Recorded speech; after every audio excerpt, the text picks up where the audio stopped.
All right, guys, just a second while I get the other stream live.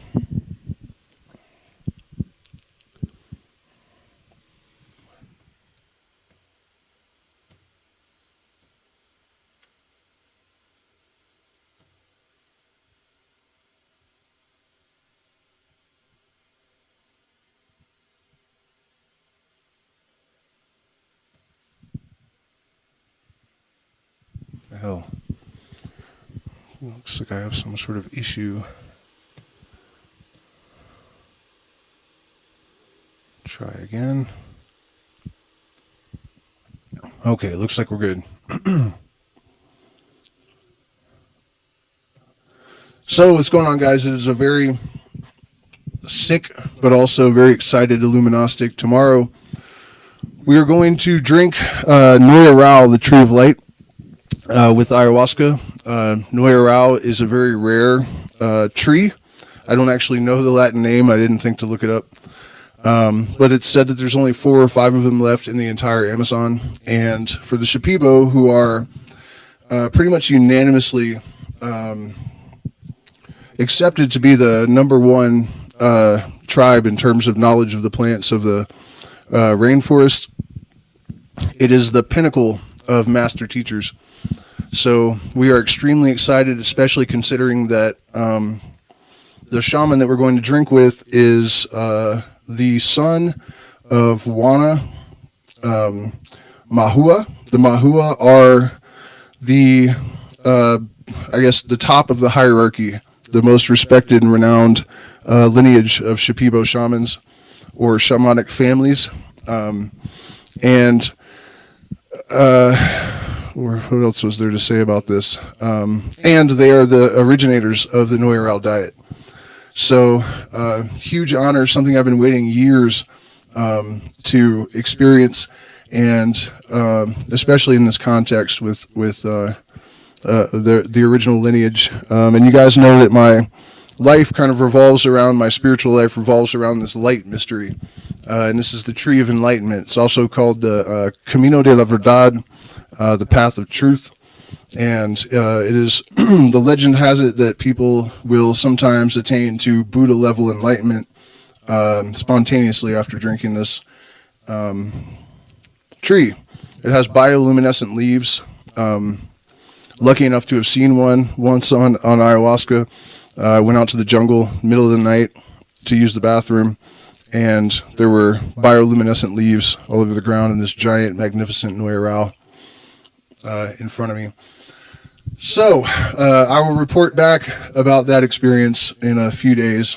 But I wanted to talk a little bit about the intelligence of ayahuasca and the possibility that it's something actually much bigger than ayahuasca at work. You know, in my opinion and experience, there is no doubt that ayahuasca gives one the ability to access information through non-ordinary means. DMT entities and Pachamama, the ayahuasca spirit, in which actually is probably worth noting that my experience is that there is a female narrator that seems to be like Queen of the Dominion or something, and then there's a whole other cast of characters. So it's not always this Pachamama narrator. Sometimes it's one of her associates that will deliver this information. But I have been told, you know, that my partner would have my baby before we were ever involved, didn't even know her. Our son is now asleep in the room next door. I've been told that I would receive a specific amount of money from a specific person minutes before my phone beeped. This was DMT. A mantis told me this, said her name, the amount of money. I had not sent distress signals. I had not asked her for money. She'd never sent money before. Totally random, and on and on. I've also experienced telepathy over and over and over again with enough specificity that there's absolutely no doubt about it. And also insights into healing that no one could possibly have known. And given information myself as a facilitator that I did not know. For example, I had a client who actually came back and just left yesterday or last night, who didn't have visions. He would have communication with the medicine and, experiences, but no bright, colorful visions. And the last night, I drank medicine with him, and the Pachamama narrator said, go and cut a piece of Ortiga Roja and come and give him a cleansing with it. It's a stinging plant. So agua ferida on his back and stinging with this nettle. And he had drank the medicine, I think, 5 hours earlier. And somehow the visions opened up, and the advice that this plant gave me turned out to be actually true. So, there are countless examples that I can give of this medicine providing information that is accurate, that no one could possibly know, insights into how to heal different medical issues. One of those stories I'm going to share in a minute. Just tons of it. And then on top of that, it's not like it's just me. All the way back to Sir Walter Raleigh in the 1700s, he wrote in his diary that a shaman had told him that he could know anything when he drank the medicine. And so he said, tell me something you couldn't know. And the medicine said, your sister is dead. And it turned out to be true. 3 days earlier, she had died. And, anthropologists have records of these shamans being able to describe street corners in China and the Eiffel Tower and the pyramids. And they definitely had never seen a TV and never left the jungle. So the evidence that this medicine gives access to this type of information, all different types of information, is pretty overwhelming. But, I try to approach all this stuff with a sort of scientific attitude. And I wonder still to this day, is it that the medicine puts us into communication with our subconscious or even with the body in a way that we don't normally have access to? Is it that it brings down filters in the mind that allow us to connect with a greater consciousness that has this reservoir of information in it? It could be any of those things. So I'll share a few anecdotes and give my 2 cents. So do me a favor, hit the like button, share, subscribe, consider becoming a patron where you can access 5 years of premium content. And we're demonetized, so we really appreciate it. The first example I'm going to give is sort of supporting the idea that it's something bigger, basically like God, that is orchestrating these coincidences or teachings. The most recent example I can give is that I had a client who was not having visions, and the ayahuasca was bringing up all this anger. And so after a couple of nights of this, it resulted in a conversation between the two of us where I was able to confer advice and insight that had the medicine worked and put on a bunch of fireworks and, that had been the focus of it, this conversation may not have happened. And so, and this is not the only time I've seen this, but the medicine will not give visions if there is something that needs to be addressed first. And many people report this, that, like for myself, the first time I drank, it was mostly just physical, no visions or anything. So this is kind of a common experience that if there's some sort of blockage, there's something, and it really could also be to ensure that you don't have a difficult time, too difficult of a time, because it wants to make sure that it has resolved these major issues, traumas, before it puts you in hyperspace, because that could lead to a very difficult experience. And so beyond that, though, beyond the conversation being catalyzed by this lack of visions, there was another client there that actually mentioned earlier in the stream, who after 1 month with me, he only had visions the last night, and they were not particularly bright. They were there, but they didn't have the incredible glowing lucidity. Ayahuasca might be satanic. I'll address that in just a second, because I've had thoughts like that myself, and there's one key piece of information that, first of all, I don't think there's any such thing as Satan, but some dark force. I'll get to that in a second. So this other guest, right? He had spent a month and only had vague visions at the end, and it definitely wasn't the medicine, because everyone else had the type of visions you would expect. And so he continued working with the medicine on his own back in his home country for 1.5 years, I think. And still, he never had these incredible visions. So after a couple of nights with the other client who was getting very frustrated because nothing was really happening and the visions weren't coming, I was trying to tell him, if you persist, eventually that door will open. And so the other client, finally, then the same night that this other guy got really frustrated, had finally those bright, luminous, incredible visions, as if to say to the other guy, if you persevere, this will happen. Look at me; it's taken 2 years, right? So those kind of circumstances to me seem like the universal mind is deeply integrated, and it is orchestrating all of these events. And I don't necessarily think you even have to frame it like it's God intervening and manipulating things consciously. I think that it could be just that there are different orders of symmetry that interpenetrate all systems, and so these things are happening just because of a sort of underlying framework in the wiring under the board. Either way you slice it, though, it becomes obvious that even if it's true that it is some grand architect beyond ayahuasca that is giving the impression that these things are being guided, ayahuasca and other psychedelics definitely increase the instance of these sort of things. So that's one pretty good example of the kind of evidence, I guess, I observed that it's something even greater than ayahuasca. As I was saying in the beginning of the stream, the jury is still out for me as to whether or not these are spirits with objective existence of their own, or if it's just, as Aldous Huxley suggested, I think 100 years ago, that psychedelics, we have a reducing valve in our nervous system, and there's a filter that screens out the extraneous stuff, the pulsating energetic patterns that if we could see, it would be difficult to drive a car or shoot a deer, or the telepathy is filtered out, because if we constantly had other people's thoughts entering into our head, it would be very confusing and overwhelming.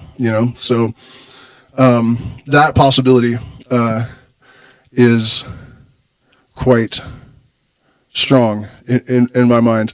All right, so let's talk about healing insights from these plants, right? Traditionally, one of the things that ayahuasca was used for, the shaman would drink it and say someone had been bitten by a particular snake, a Dos Equis, for example. They drink, they go out in the jungle and look around, and the snake that treats that particular, or the plant that treats that particular snake venom will turn into the head of that snake, so he knows this is the one to use, right? So one possible explanation for this phenomena is biophotons. All living tissue, plant or animal, emits biophotons at the rate of 100 per square centimeter per second. And experiments have been done, and they have determined that it is in fact true that cells, even from different species, can receive information that's emitted in this way. So one suspicion that I have is that ayahuasca gives us the ability to give visual form to the information that is being received by the DNA. And that's the actual mechanism behind this. So an example that I can give from my own experience along these lines, I was out in the jungle. I think it was only the third or fourth time that I had had ayahuasca. And I was complaining that all of the visions I had were chaotic. They didn't make any sense, And in this particular case, it was a vision of a sort of trolley car, like a Japanese ultra-modern artist. It wasn't even moving. It was like a still. And I was like, what is with all this nonsense? It doesn't do anything for me. And so the medicine says to me, okay, I'll give you something I can use. And suddenly there's this beautiful sort of alien geisha-looking woman, and she makes this gesture from her heart, and these green characters float out that kind of looked like Japanese writing, but much more otherworldly or something. I don't really know how to put it exactly. But, I was like, that's really great and all, but what am I going to do with that? And she said, you will make music with them. And I was like, still, that doesn't help much.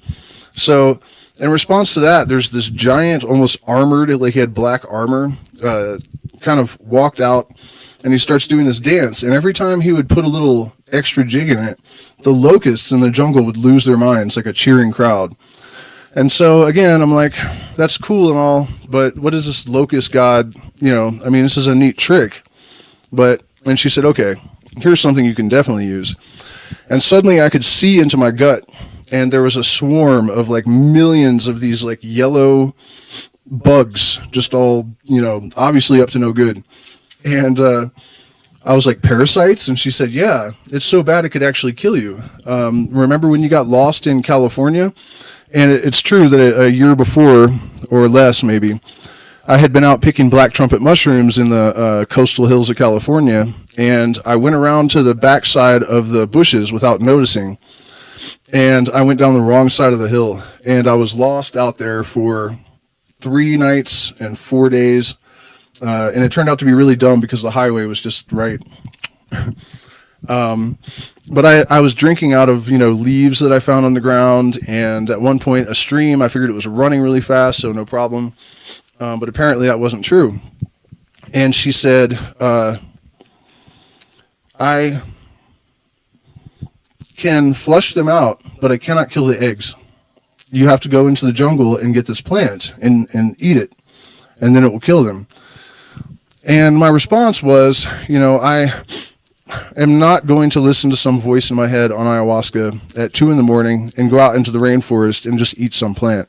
In hindsight, I should have gone and got the plant and then looked it up online to try to see if it was toxic or not, and then consumed it as instructed, right? So I didn't do that, but a few days later, I went to a ceremony with my teacher who was working in the Shuar way, and for the Shuar, the purging is the most important thing. The visions are very secondary. Vomiting. In fact, the men, every day when they wake up, they drink coconut bowls full of guayusa until they vomit every single day to clean themselves. And so this teacher was all about the vomiting. And the second time he's done this to me, in fact, the first time he did it because when the talking stick goes around and we share our experiences, I said, I just asked her not to make me vomit because I hate vomiting. And he just looked at me like, and the next day when I got there, there's this huge tub of guayusa and a coconut bowl in it, and he asked me to vomit, to drink it and vomit and drink more and vomit again and do it with joy. And it's true that after 6 times or so vomiting this guayusa, it became really pleasant. I could feel that it was a purge and that it was cleaning me. And the stars looked more beautiful after 3 or 4 purges than they ever had looked before. And so again, after this trip to the jungle, when we get back, he has the guayusa bowls and he's telling us to drink it until we vomit. And so I'm drinking it, and it's going right through me almost instantly. And I'm like frustrated because I'm thinking, well, I need to vomit. I'm drinking it to the toilet all night long. And then I heard her voice in my head say, I can flush the parasites, but I cannot kill the eggs. And I realized that this medicine had basically control over my body and was trying to clean these parasites out. And so, this, and I actually ended up killing them with tobacco, in case anyone's wondering, which is a rough way to go. But if you can do it safely, drinking tobacco can be incredibly healing. Actually fixed an anger issue that had plagued me for decades by drinking tobacco, and also a tobacco enema, which was terrible, but it worked. So where were we at with this glorious tale?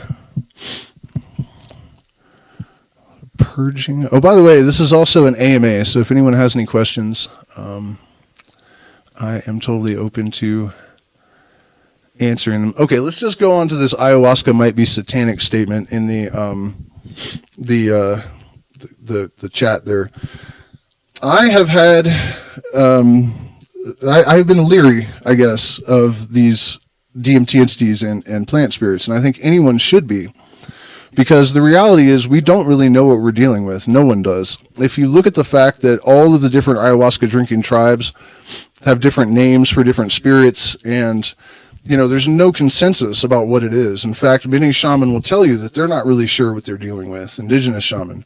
So, it's a fair question. But the answer that I have that I think really clears the table of possibilities is that in all the years that I have smoked DMT or drank ayahuasca and also performed ritual magic in various contexts, never once has a DMT entity or an ayahuasca spirit lied to me about anything, and I have never once been told to do anything harmful to myself or to anyone else. So I think if you are what you do, the fact that, I've never even heard of anyone getting a imperative, from the medicine to go and hurt someone or to hurt themselves. I'm sure it's maybe happened somewhere down the line, but it has never happened to me. Every single bit of information that I have gotten from these spirits has been true and also beneficial. The only example that I can give where I was lied to, I was told why. I was told that the spirit was lying before the end of the night and why. And so I had left my partner and my son at a vegan community nearby, and I had gone to drink. And there were a couple of guys there that we were kind of a little, uncertain of. There was no real evidence that they were dangerous, but definitely, and once I drank the medicine, I started thinking about it. I was like, was it wrong of me to go here and leave them there? And, there were tons of people around, and it was probably completely irrational to be worried about it, but suddenly the Nagual is dead. Like, my son's name is Nagual. So Nagual is dead in big black letters with gold kind of glowing around it. And I was absolutely terrified, but I realized that there was a tube that was about 20 feet long, and at the end of that tube was a golden bag, like an IV bag. And all of my fear and horror was in that bag. And it's difficult to describe this, but I could feel the sensations, not in my body, but over where that bag was. And the lesson was how detached I was from my emotions. This was the medicine's way of communicating that. And as soon as I realized what was being communicated, she said, I'm sorry I had to put you through that, but I needed to make a point. There was another occasion similar. Hopefully I can recall the exact details of this, but the other time that I was lied to, I was on the toilet, and the medicine told me my partner had done something, and that she didn't really love me, and all of this stuff. And so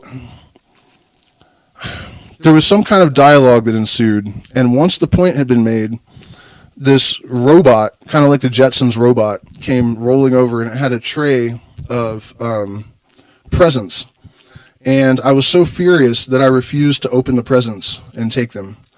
And I apologize that story is kind of pointless, because I know there was something in the middle there that framed it all and what the lesson was.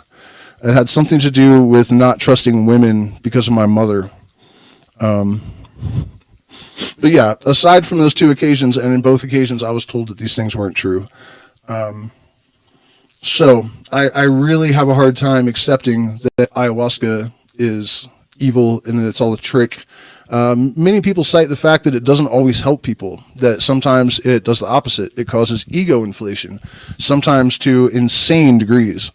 But I would argue that ego inflation, no one and nothing can perform an action or be something that isn't inherently part of it, right? So when people experience this ego inflation, the almost inevitable consequence of it is that eventually they're humbled. So even in the case where somebody goes on a crazy ego inflation and destroys their life or whatever, I would argue that the lesson that they're being taught is humility. The video quality is not good. Well, that doesn't make any sense. Why would the video quality? Is anyone else having that problem? What tobacco leaves did you use? Anytime I talk about tobacco, I'm always talking about Mapacho tobacco, which is Nicotiana rustica. It is roughly 16 times as high in nicotine as the commercial tobaccos. And it also contains harmalas, which are the same compounds that are in the ayahuasca vine. And, in our culture, we kind of view tobacco as this like addiction causing, unhealthy, dangerous sort of thing. And it can be dangerous, for sure. But in the jungle, at least amongst the Quechua, where I lived in Ecuador for 5 years, it's the most important medicine in the jungle, arguably. And it is a tremendous ally if it's used correctly. So, yeah.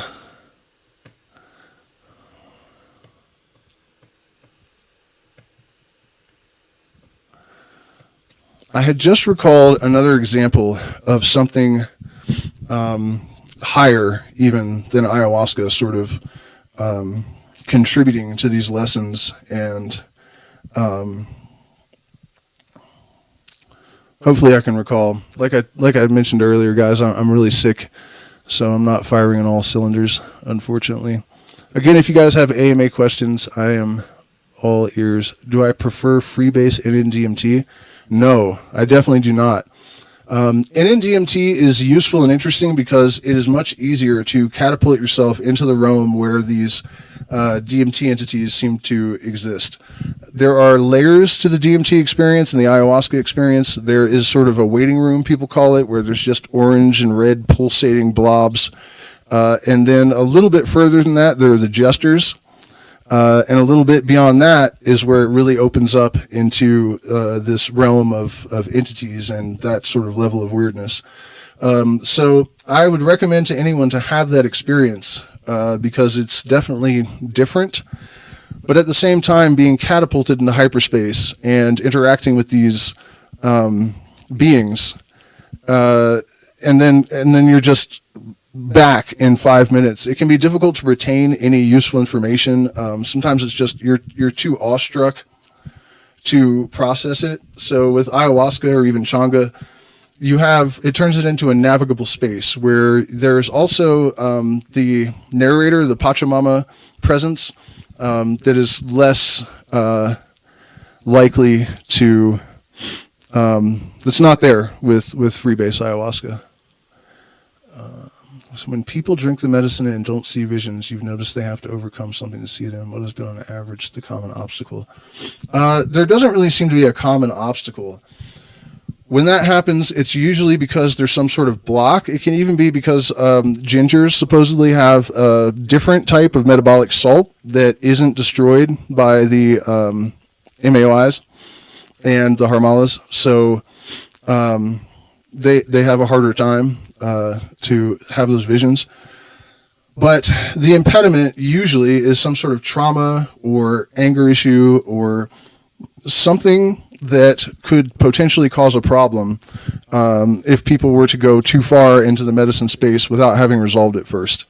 That's another bit of evidence that this ayahuasca is not only intelligent but benevolent, because it does seem to protect people oftentimes, and to stage the experience so that they're not given more than they can handle. Somebody's asking about Dionysus. No, I don't have any. Can you please DM me the best mix for ayahuasca?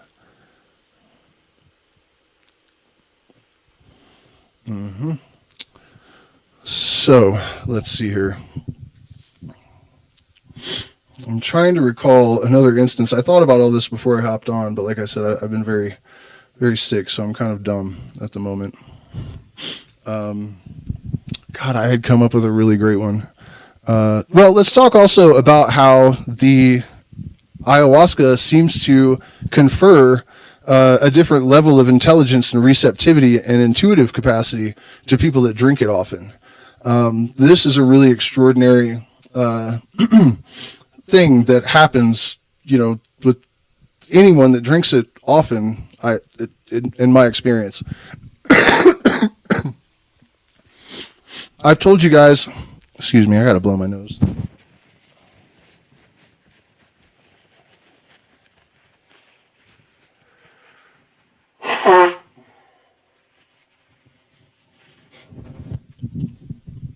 I've told most of you guys, if you're a regular viewer, the story many times before, but maybe this is framing it in a new light and also offering an element that I may not have always shared.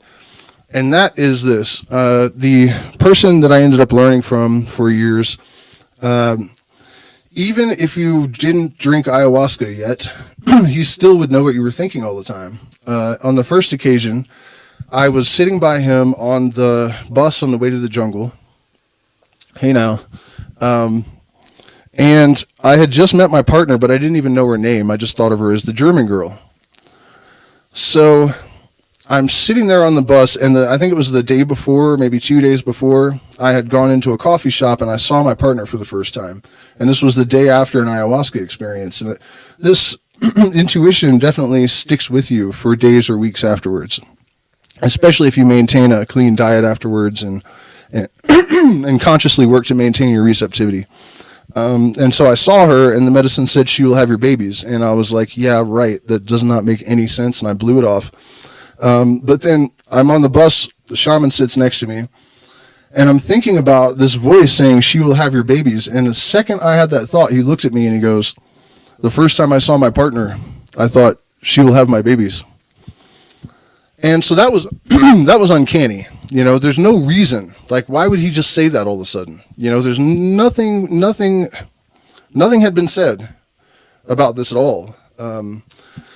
So then we go out to the jungle, and I'm sitting on the deck with my eyes closed. I didn't even know he was there. I open my eyes and look over. Oh, well, first, I had been thinking the German girl. I should invite her to tea.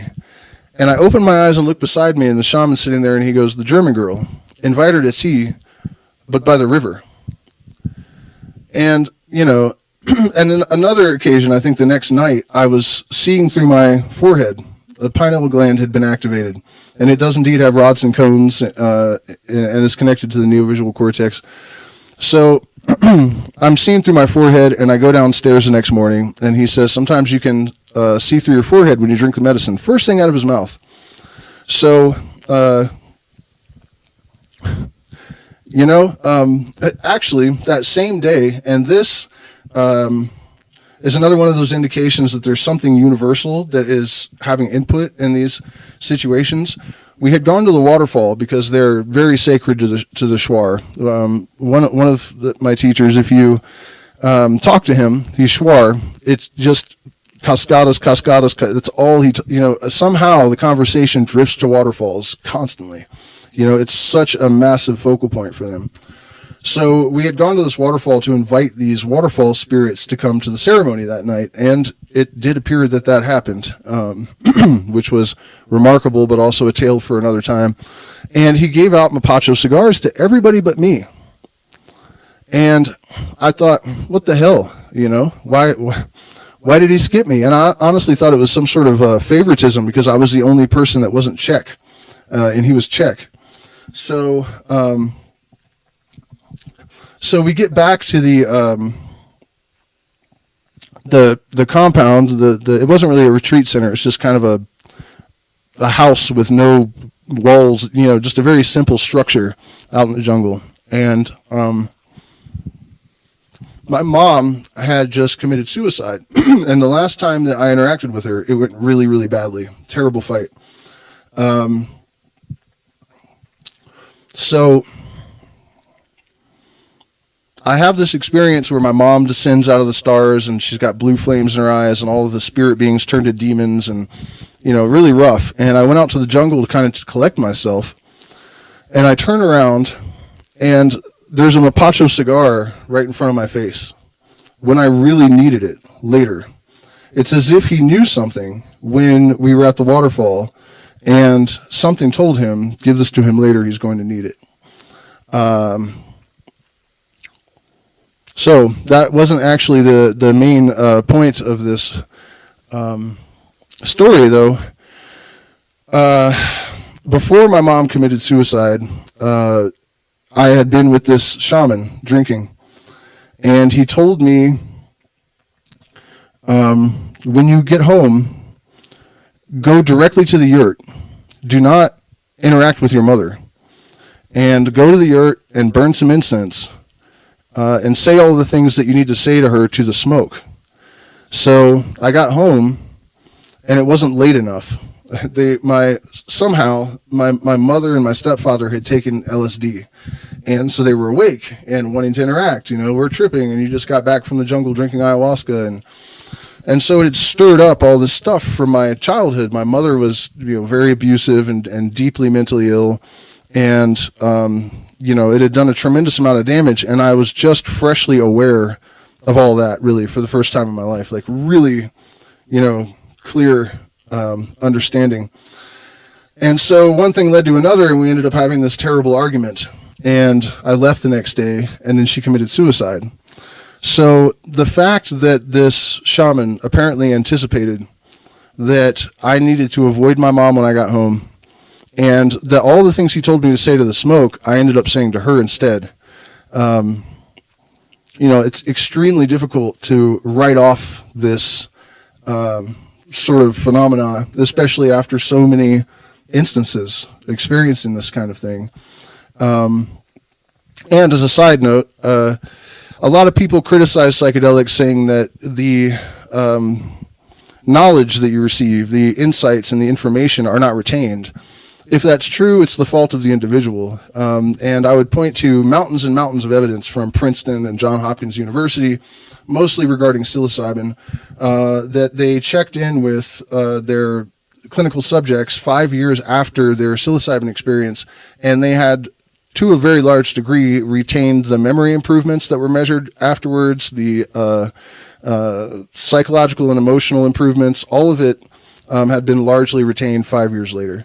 And then as far as ayahuasca goes, this interaction with this intelligence that opens up your intuition and activates the pineal gland so that you're able to receive precognitions and connect with people's subconscious and receive information in this way, that is retained. Many of these stories that I offered, this was not during ayahuasca that the shaman was reading my mind. It is just that once you have deactivated those filters, to some extent they remain down, and you do remain receptive to these things. In fact, what a lot of people call a hyper-persistent perceptual disorder, in my opinion, is probably largely actually the fact that people, especially those that take psychedelics recreationally, are not actually expecting the parameters of what's available to them to experience to change. They're not expecting their consciousness to actually evolve. And then when that happens, they think they've broke their brain and gone insane. I actually dealt with that to a surprising degree, considering how open-minded I am. It was very difficult to accept a lot of these experiences. And it's sort of an ontological shock, even for someone like myself. So I can understand how people coming from an even more normal place, might misunderstand the changes that have occurred in their being. So just a warning for you guys out there, when you change your consciousness, you are able to perceive more subtle symmetries, really, I think is the best word for it. And you're probably not losing your mind. It's possible that you're having a psychotic break, but in most cases, it's just that you have actually expanded your consciousness. Let me see. Looks like we have some questions. Right on, Jonathan.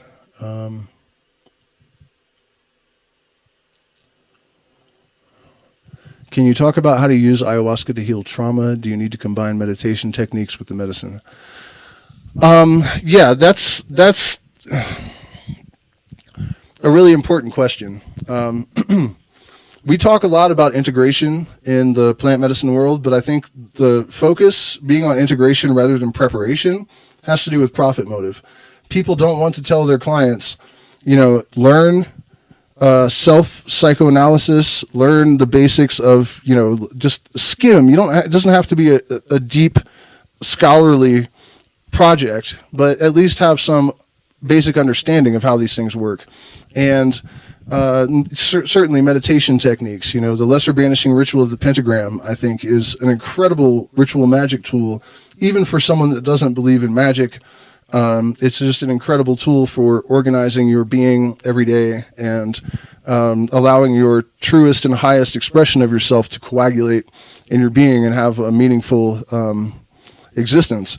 So, you know, that is all tremendously important. And I think the fact that so many people are so invested in this idea that the medicine itself is intelligent and has its own existence, sometimes people leave too much up to the medicine. You know, for me and my clients, I stay in contact with everyone indefinitely after. I mean, probably 85% of the people that have ever come to a retreat, I'm still in contact with. I have studied, you know, psychology and psychotherapy and all sorts of different mystical traditions, and I employ that all in my interactions with people so that I can give them the most support. You know, they're thoroughly prepared. So yeah, that's a huge thing, that if someone really is interested in being a healer with these medicines, they need a broader toolkit than just understanding even traditional shamanism. It is definitely true that shamans can oftentimes, fix things in people that there are no words exchanged. You know, one technique that I know has an effect. When you drink ayahuasca, you can see a sort of net of energy around people. It's not an aura. It's much more sophisticated looking. And there will be places in the fabric of it that are black or broken. And you make sounds. I was taught to make two different pitches at once. They're out of phase, which causes tension, and then you bring them together so that they are harmonious, and you can use that to mend this fabric. There are lots of different versions of this. Oftentimes a plant can be enough. You know, if I notice that someone has a closed off heart, you know, you give them bobensana. And that oftentimes will help, but it's only really going to open the doorway. You know, you have to make conscious this understanding, this knowledge. And you also have to have a protocol for mindfulness and for re-engineering your being. You know, you have to learn to recognize habits that are the product of trauma or other types of psychological aberrations. You have to look for manifestations of your self-esteem issues. And then you have to have a protocol for recognizing them in the moment and adopting the behavior. And eventually, over time, what will happen is that these programs are rewritten, and the neuroplasticity and neurogenesis that you get from psychedelics helps in this process because it makes the brain more malleable. You're actually the dendritic spines that have withered from addiction or depression will actually strengthen and come back to life with psilocybin, something that science thought was impossible until they observed it from psilocybin. So, you know, I hope that answers your question, that, you know, there really is a tremendous amount of responsibility on the individual that opens up these doorways to, you know, take control and consciously learn to construct and manage their being. In fact, if you take ayahuasca or some other psychedelic and all of this stuff is revealed to you, and then you don't do anything to change it, you're just going to feel like a bigger, you know, failure. So, it's kind of like the analogy I use all the time, that if you crash on a bicycle, you're only going to get hurt a little bit. But if you get in a Lamborghini and drive it into a brick wall at 220 miles per hour, you're going to die. So when you take a more powerful catalyst and a fast track to something, that's not cheating. But you have to take responsibility for the fact that it comes with greater responsibility, and the potential to derail and do damage is higher. Okay. Any other, let's see, you can treat anything, even with mushrooms. It's the setting of your environment. Yeah, so it's pretty late, and I have this engagement tomorrow, so I'll give you guys a few minutes to come up with questions, and I will try to recall the other examples I was going to give that suggest this kind of intelligence. Just a moment while I meditate on that. It was something really good, and it has escaped me.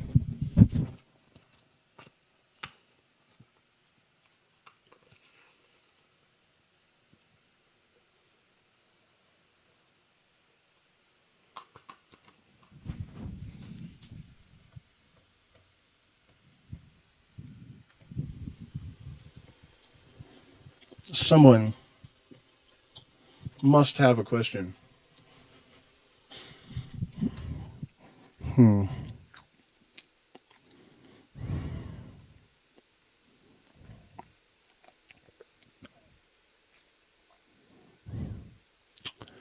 Well, I'm drawing a blank on this last bit of information. I'll give you guys a few minutes to ask a question or two. And otherwise, we are still booking for November 15th through December 15th in the Sacred Valley. We're going to incorporate, is an empty mind a form of trance? That's a good one. What am I eating? What am I eating? It's coca paste. Oh my God, you guys managed to derail me again. I had an idea.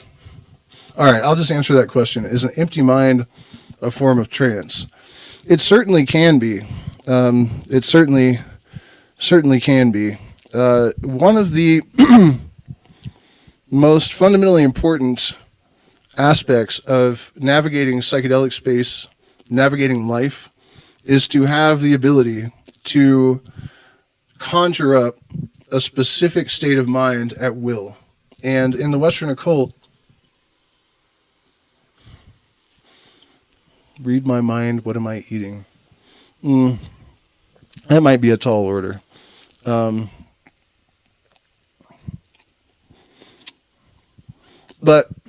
there are different levels of this. Fear is a dissonance pattern that inhibits the reception of creative energy and blocks all sorts of possibilities and potentials. And so, that is an energy that must be controlled. The empty mind trance question, though,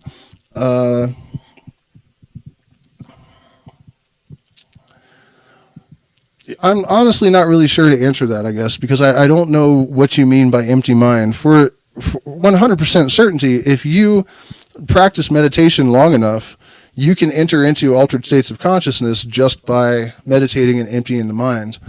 I guess what's kind of gnawing at me is I have a sort of pet peeve or opinion, I guess, might be more fair, Oreos. People tend to only use the emptying, the stillness meditation, and that is tremendously important. But I think also sitting in stillness, but then learning to really concentrate and focus the mind. For example, an exercise that I think is really powerful. In the morning, you do this focus meditation where you can pick a tatwa or something, a simple symbol, and visualize it. And if it flickers, anything changes color, you start over. And you do this practice for a long time, and you will notice that the mind will do anything it can to escape your control.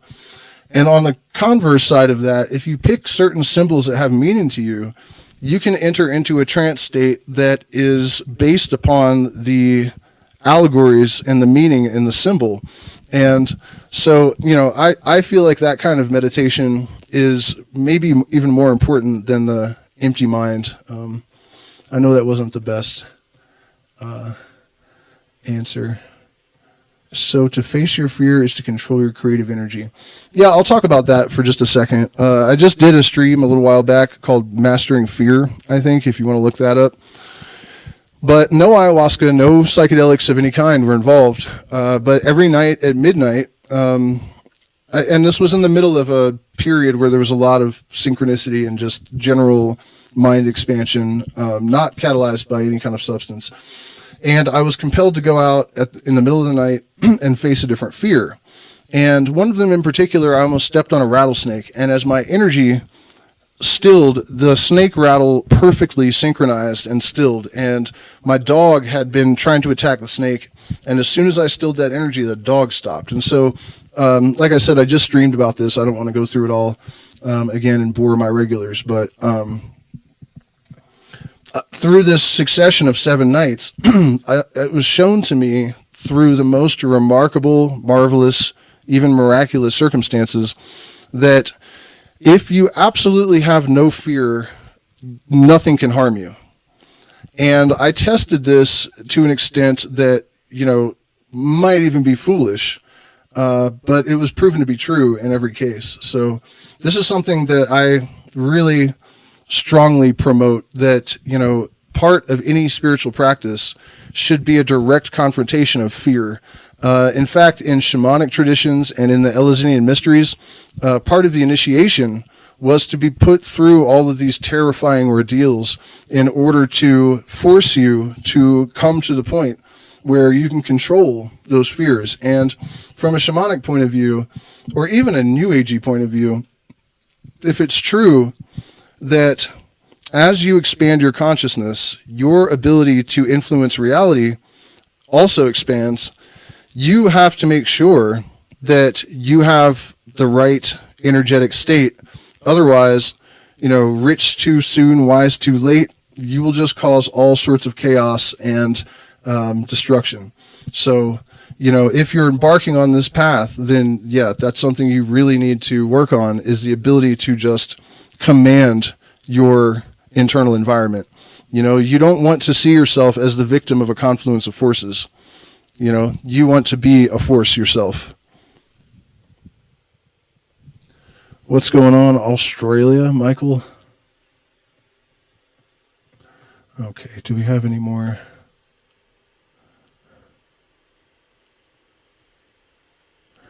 Any more questions?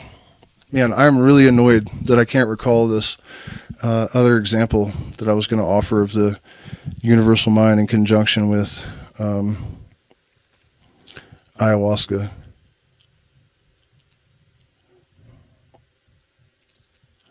I think it had something to do with body intelligence. But anyways, to summarize all this, I'm interested in whether or not these spirits are objectively real from, I guess, an academic standpoint, and in the end, it kind of doesn't matter, because what is absolutely certain is that ayahuasca has the ability to confer information that you could not possibly know. Precognitions are real. And it does take developing a kind of skill set. You have to learn, for example, to maintain complete clarity and focus even at higher doses, which hey Anna, how's it going? For some people it takes a lot of work, for others not so much, but it is definitely possible. The insight about my parasites that I had, may have saved my life, and it was definitely true and definitely real. The shaman warning me not to interact with my mother when I got home was valid. The bottom line is that at the end of the day, over and over and over and over again, I have seen this medicine show people that or things that they could have known, right? But the way I always open ceremony is that I ask the medicine to shine the light where we have been unwilling or unable to look, and to give us the wisdom and the discipline to take what we find there and walk with that knowledge wisely, right? So time and time again, I have seen it show people things that they had not been able to articulate, or they had not been able to confront, and it's almost always done in a way that is gentle enough that the difficulty is minimized. In fact, in all these years, I've only seen a couple of really bad ayahuasca freakouts, and in most cases, they're resolved with the flick of a wrist, some agua florida, and a little bit of intention from the point of the shaman. People screaming bloody murder, and just limpieza, agua florida, and then stopping the screaming, and then you have to get them out of the malocas or head over their bucket because they're going to vomit immediately after. There are people in this chat that can tell you for sure the ability of this medicine to direct your attention to things that you would never have looked at. So the bottom line is that is real. And for me, that's really all that is essential to know. Whether or not Pachamama is an actual spirit with her own objective existence is almost irrelevant, because whatever it is, you can gain insights, you can even be shown a path forward in your life that you could not possibly have seen. On one occasion I was needing a property. Immediately I had no money, but I had to move right away, and it had to be a place that was like a retreat center with a maloka and all of these conditions and circumstances, enough lodging for everyone. And the next day I was sort of guided to go into this store, and the only person I talked to the next day had exactly the property we needed and was willing to let us move in and just pay him a commission, So will it do it all for you on its own? No. But I am not aware of any other tool that has the efficacy and the power and even just the otherworldliness of the experience. If you're the kind of person that needs proof, that wants certainty and not faith, which I think is, everyone should think that way. The best way that I have found to show someone undeniably that there is more to reality, at the very least, some sort of integrated intelligence that's inextricably intertwined into the fabric of the cosmos and that runs through us. And so with just a little bit of expanded awareness, you can align yourself with this and accelerate your path and find strength and empowerment and clarity and resolve unresolvable issues. Treatment resistant conditions are often just plowed over by ketamine and synthetic psychedelics. What's the most amazing thing I have experienced on ayahuasca?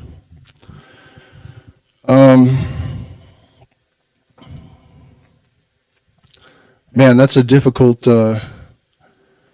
Seeing through my forehead when the pineal gland was activated, and then having the shaman the next morning, the first thing out of his mouth, sometimes you can see through your forehead when you drink the medicine. That was up there. Another time, this might have been actually the same night. I think it was the same night, or the night before.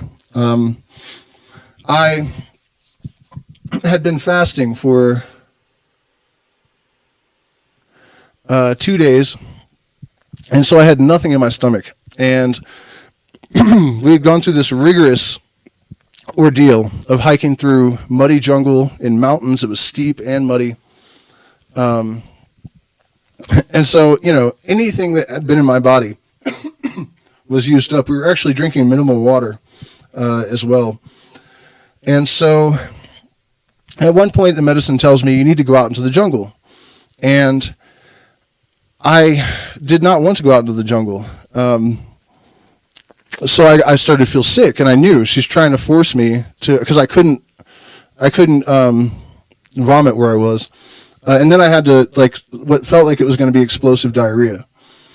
So, but I couldn't go, I was plugged up on both ends. So I understood she's physically forcing me to go out into the jungle. So I went down the stairs, and as soon as I got down the stairs, I was by a tree. I just vomited this tremendous pile of, 5-gallon bucket or whatever. And it went on forever. And while it was happening, I could feel these black, these black, strings of negativity.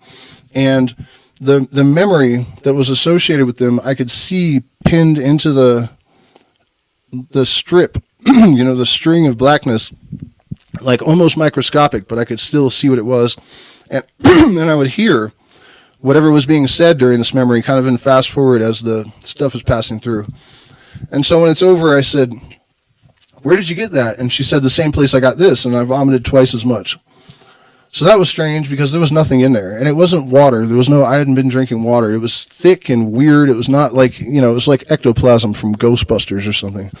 And so I go out into the jungle, as instructed, and my intention was to find somewhere to go to the bathroom. And I shined a light on this log that had 13 different species of insect and lichens and plants growing on it and all of these creatures. And I pictured a bulldozer smashing through all this biodiversity. And it just blew my mind that anyone could do that. But then my plan had been to sit on the stick so I could go to the bathroom. But then I thought, no way am I sitting on that. And I turned around and I look, and there are bioluminescent leaves all over the floor. And I look in front of me, there's a surreal tree, the tree of light, which is like, there's like 4 or 5 of them supposedly left in the jungle. And I look at the ground, and it's just moving with organisms. And so finally I get the courage to just use the bathroom without sitting on the log. And then Pachamama says to me, just stand still now and breathe deeply. And anytime you feel a dissonance type energy like fear or regret or ego, any of this kind of stuff, take a second to let it go and make sure you're clear again. So I'm standing there doing this, and as I'm releasing all this energy, the jungle starts coming alive. And I realized that I would have a certain type of energy somewhere in my body, and exactly corresponding with that, some animal would make a sound. And as this went on and I became more and more calm and clear, the animals, birds, insects, whatever, this chorus of sounds just got closer and closer and closer and closer and closer. And I looked up, basically the point of this is the feeling of being connected to the entire net of being was absolutely extraordinary.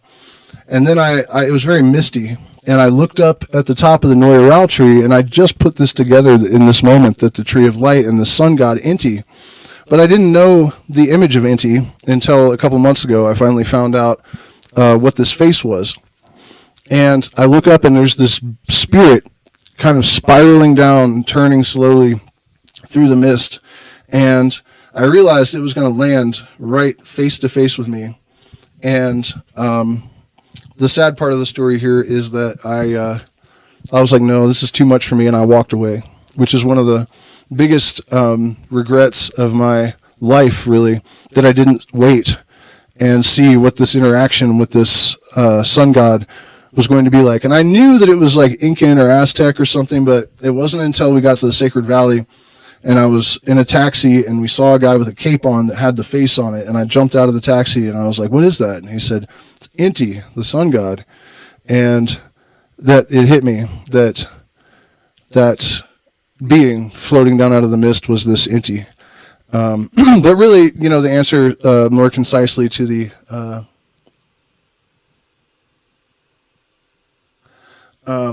question about, the most incredible experience, the feeling of connectivity with the jungle in that moment. The other thing that I guess would be a close second or tie, maybe even, I drank with a Shipibo woman named Maestro Anita. There's an interview with her on the channel somewhere. And at one point during the ceremony, these like octopus creatures, the most brightly colored things I've ever seen. I mean, we do not have colors in this reality that are comparable to this. And so they had tentacles, and they landed all over me. There were tentacles all hanging, and I mean open eye visuals. This is not closed eye. They were in the room all over me, just landing and attaching themselves. And it kind of bothered me. I was thinking, like, is this good? What is happening right now? And when the last one attached itself, I looked up, and Maestro Juanita was right in front of me. And she starts singing this Ikaro in Shipibo that there were gestures, and her investment in the vocal performance was such that, she was blood red in the face, and, possessed has negative connotations, but you know what I mean? It was like, clearly she was in a trance state and just so completely invested in it. And because of the gestures and facial expressions, even though I don't understand Shipibo, I felt like I understood every word she was saying. And so she was having a dialogue with my shadow self, and it would make assertions, and she would like, oh, please, and like, give the reasons why that was ridiculous. And as she's doing this, these octopus things are detaching and floating away. And as she continues to the Ikaro, they're, progressively more and more of them are gone until there are none left. She stops the song, and I look up, and the sky is like crystal clear, and there are angels with hearts like floating around. And I felt internally more clean than I probably ever have in my life. And later, when I had the interview with her, I asked her, these octopus things, do you know what they are? And I've seen them before, but they had never attached themselves to me like that. And she's like, oh yeah, I called them. They're just cleaning you. And so, one of in case you didn't pick up on this, the thing that really gets me about it is that she waited to start doing the Ikaro until exactly the moment that the last one attached itself. And she stopped as the last one was floating away. So her assertion that she was aware of them and managing them was consistent with experience. And actually, that's not the only time I've seen something like that. There was another experience I referenced earlier where my mom had just died, and it started with these 12 spirit beings dancing around my partner and I in a circle. And they were more clear than I'd ever seen them before. And at one point, I noticed that one of them was female, and my partner looked and saw the female one. And she sat up, and the spirit looked at her and went to hug her. And I saw my partner reach back to hug this entity. And then at the last second, the entity's like, don't touch me, mortal. What are you thinking? And then I saw my partner look dejected and lay back down. So yeah, all of those things are up there. Okay, it is very late, and I am kind of sick. So are you in the jungle? Do you live in the jungle? I used to live in the jungle. I'm going back to the jungle in about a month, but a different part of the jungle in Manu. Yeah, so no, I did live in the jungle for, I think, about 5 years, maybe a little bit less, where I worked with different Quechua shamans and Shuar mostly, and now I'm in the Sacred Valley, where it's Quechua people and San Pedro. That is coca really is the primary plant medicine that people use. So yeah, in about a month, we're going to Manu, and we're going to host an event there. So thank you guys so much for spending this time with me. Please like, share, subscribe. Consider supporting us on Patreon because we're demonetized. There are options to make one-time support in the chat and in the video description. And if you're interested in attending an event, then you can email me at mountainnosis@gmail.com for the mid-November and May in the jungle. The November one is going to be here in the Sacred Valley, and we're going to incorporate hunting for morels and other wild medicinal and edible mushrooms. So thank you so much for spending this time with me, and I am going to go and drink the Tree of Light tomorrow. I'm super excited about that. It feels like a sort of graduation. Hopefully I can sleep with all the excitement. So cheers, guys. Good night.